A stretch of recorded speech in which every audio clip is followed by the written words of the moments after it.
Kansara DTV news ગુજરાતીમાં આપનું સ્વાગત છે। નજર કરીએ આજના મુખ્ય સમાચારો। અંકલેશ્વર તાલુકાના સારંગપુર ગ્રામ પંચાયતની હદ વિસ્તારમાં આવેલ લક્ષ્મણનગરમાં જતા માર્ગ ઉપર વરસાદી પાણીનો ભરાવો થતા સ્થાનિકોને ભારે હાલાકીનો સામનો કરવો પડી રહ્યો છે। નજીકમાં સ્કૂલો આવેલી હોવાથી વિદ્યાર્થીઓ પાણીમાંથી પસાર થવા મજબૂર બન્યા છે। અંકલેશ્વરમાં 2 દિવસથી ધીમી ધારે વરસી રહેલા વરસાદના પગલે સારંગપુર પંચાયતની હદમાં આવેલ લક્ષ્મણનગરમાં જતા માર્ગ ઉપર પાણીનો ભરાવો થયો છે। દર ચોમાસા દરમિયાન આ માર્ગ ઉપર પાણી ભરાઈ જતા સ્થાનિકો અને આસપાસની સોસાયટીના રહીશોને અવરજવર માટે ભારે હાલાકીનો સામનો કરવો પડે છે। વરસાદી પાણીના નિકાલની કોઈ વ્યવસ્થા ન હોવાના કારણે પાણીનો ભરાવો થતો હોવાથી સ્થાનિકો હાલાકી ભોગવી રહ્યા છે। સાથે રોગચાળો ફેલાય તેવી દહેશત ઊભી થઈ છે।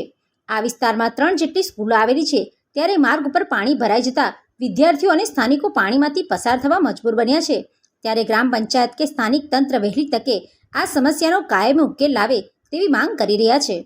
तालुका के लक्ष्मण नगर सारंगपुर पंचायत के अंदर ये एरिया पड़ता है।